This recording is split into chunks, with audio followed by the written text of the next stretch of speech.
एक लड़का अपनी माँ को ही मारने पे मजबूर हो जाता है और वह एक दिन प्लान बनाता है और अपनी माँ को जान से मार ही देता है। क्या ऐसी बात था जिससे अपने माँ को मारने के लिए वह लड़का उतारू होता है और वह एक दिन मौका पाके अपने माँ को मार देता है। आइए जानते हैं पूरे कहानी सिलसिलेवार तरीके से। हाँ, तो आप लोग वीडियो पे नए हो तो वीडियो को लाइक कर दें और चैनल पे नए हो तो चैनल को सब्सक्राइब कर दें और बेल आइकन को भी ऑन कर लें ताकि इस तरह का वीडियो हर रोज आपके तक पहुंचता रहे। और आप देख रहे हैं दी रियल क्राइम और मैं आपके साथ रंजित नायक। कहानी बिहार के कैमूर जिले में एक थाना लगता है दुर्गावती, वहीं एक गांव लगता है उत्थानपुर। वहां एक परिवार रहा करता था जिस परिवार में टोटल 4 सदस्य होते हैं। सविता देवी, इनका 3 बेटा होते हैं।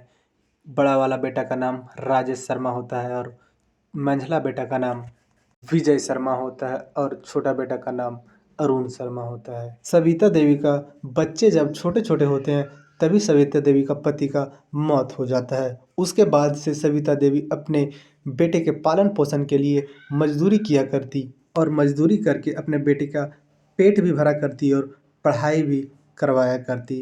राजेश शर्मा समय के साथ बड़ा हो जाता है और वह बड़ा बेटा होने के नाते वह अपने घर में मम्मी से बोलता है कि मम्मी, हम कहीं जाकर काम करते हैं ताकि आपको कहीं दूसरे के घर जाकर मजदूरी करना ना पड़े। सविता देवी सोचती है कि घर का स्थिति काफ़ी खराब है और दोनों बेटे को पढ़ाई जारी ही रखी हुई थी और उसमें काफ़ी खर्च भी हो रहा था। सविता देवी को हाँ बोल देती है और बड़ा बेटा राजेश कमाने के लिए मुंबई चला जाता है।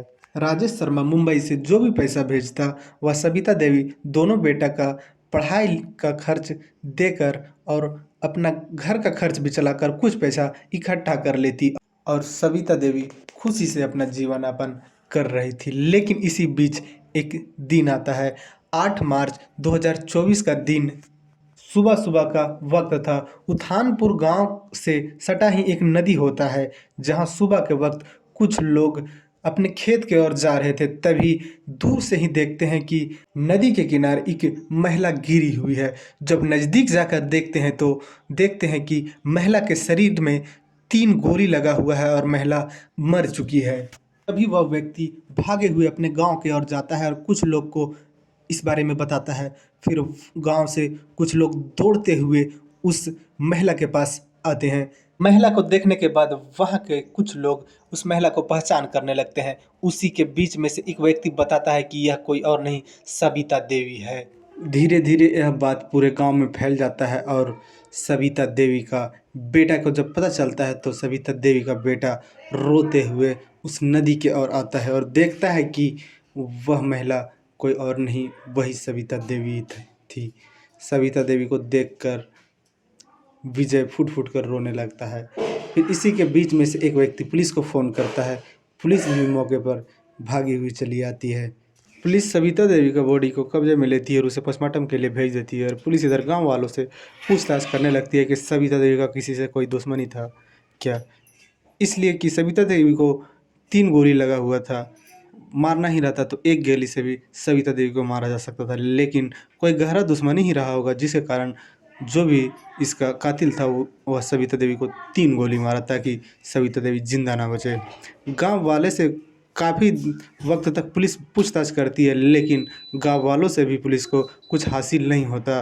गांव वालों बराबर यही बात बोलते हैं कि सविता देवी का कोई दुश्मन नहीं था। सविता देवी का जो आदमी होता है पति, वह 2 साल पहले ही मर चुका होता है और कोई बात से भी गांव वाले के पास सविता देवी का लड़ाई झगड़ा नहीं होता है। फिर पुलिस सविता देवी के घर से ही पूछताछ करना शुरू करती है। सविता देवी के दोनों बेटे विजय और राजेश से पूछताछ करने लगती है पुलिस। राजेश से पूछने के बाद पुलिस को कुछ समझ में नहीं आता, लेकिन जब पुलिस विजय से पूछताछ कर रही थी तभी विजय का आवाज़ लड़खड़ा जाता है और विजय ऊपर नीचे देखने लगता है। पुलिस को कुछ डाउट होता है और विजय को वहाँ से पुलिस स्टेशन लेके जाती है और सख्ती से जब पुलिस विजय से पूछताछ करने लगती है तो विजय टूट जाता है और एक कहानी सुनाता है। बताता है, साहब, हमारी माँ के एक व्यक्ति के साथ चक्कर होता है। वह व्यक्ति हमारे घर पे आया करता और मेरी माँ के साथ गलत संबंध बनाया करता। जब से मेरे पापा गुजर गए हैं तब से वह व्यक्ति मेरे घर पे आया जाया करता। जब हम लोग छोटे थे तभी हम लोग को लगा कि उस अंकल से हमारी कुछ हेल्प हो जाती होगी, इसीलिए हमारे घर पे आती है। लेकिन जैसे-जैसे हम बड़ा हुए, वैसे-वैसे उस व्यक्ति का आना-जाना हमारे घर में हमें खटकने लगा और एक दिन हम जब स्कूल से आए हुए थे और मेरे कुछ दोस्त मेरे साथ में थे और जब कमरा के अंदर हम और हमारा दोस्त आते हैं, तो देखते हैं कि मेरी माँ संगीता देवी और उसके साथ जो अंकल आते हैं, वो दोनों गलत संबंध बनाए हुए थे।